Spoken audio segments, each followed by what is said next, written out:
Hello.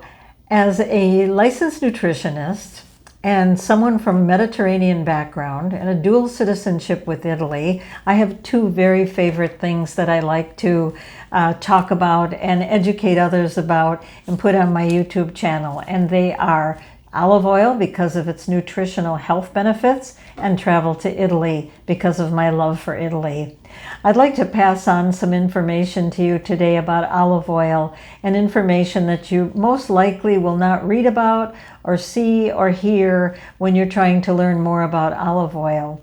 And we will start with the olive itself, which is an unusual fruit. And it is a fruit because it has a pit in it. It has a stone. It's called a stone fruit. And it's not the usual type of fruit. You can't pick it off a tree and eat it, like I've tried to do a few times, but it's very, very bitter. You will spit it out if you try.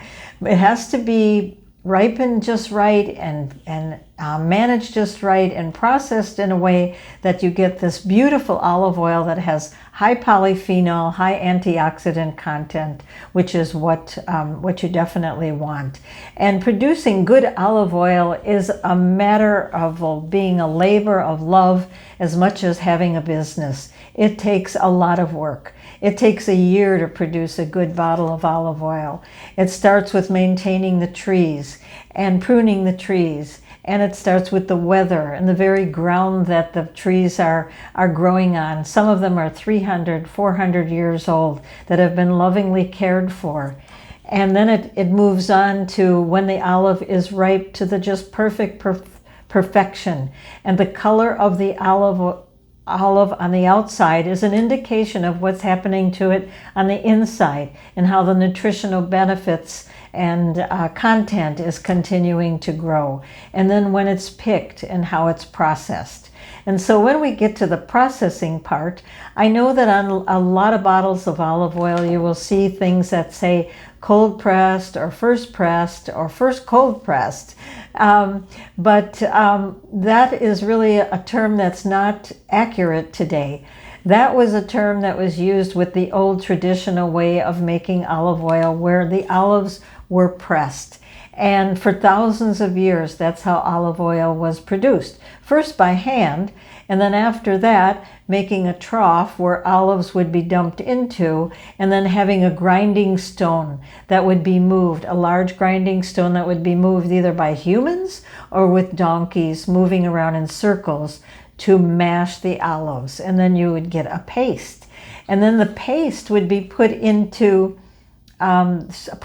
screens, and these screens would be layered, and so eventually there would be so much weight they would be pressed, and that would be called pressing and cold pressing because heat was not added.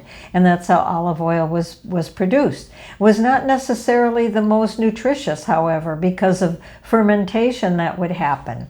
Even though it was a beautiful tasting product and has been consumed for centuries and is still good for you, it wasn't the toppest quality of olive oil that we have access to today when we know what we're looking for.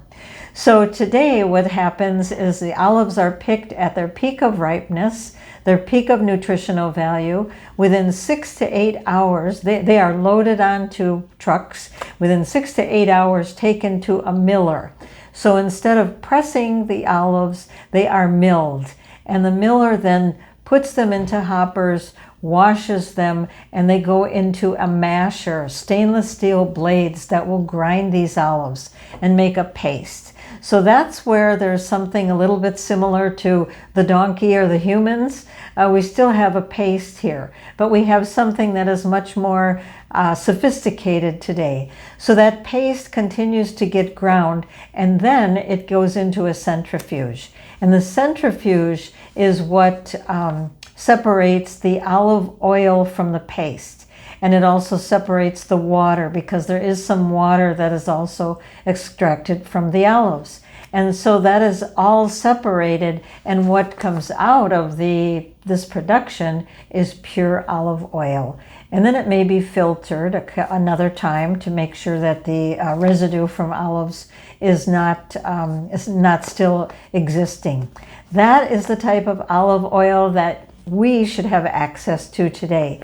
Very, very high quality with polyphenols. With polyphenols are the antioxidants in olive oil that make it such an extraordinarily healthful product besides being so delicious. So that is the story of the 2 ways of making olive oil. That is the stories of the beautiful story of olive oil. I know it's not an easy thing to find.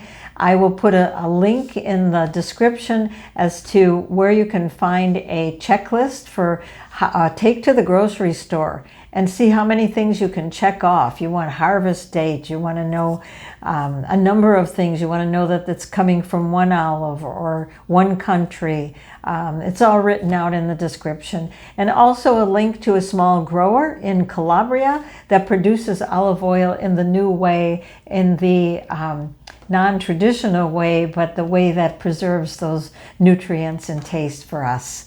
Thank you for stopping by. Thank you for subscribing to my YouTube channel. I am very grateful. If you haven't subscribed, please do so, and I will continue to send you good information that you're not going to hear about or read about every day in the news. Thanks again.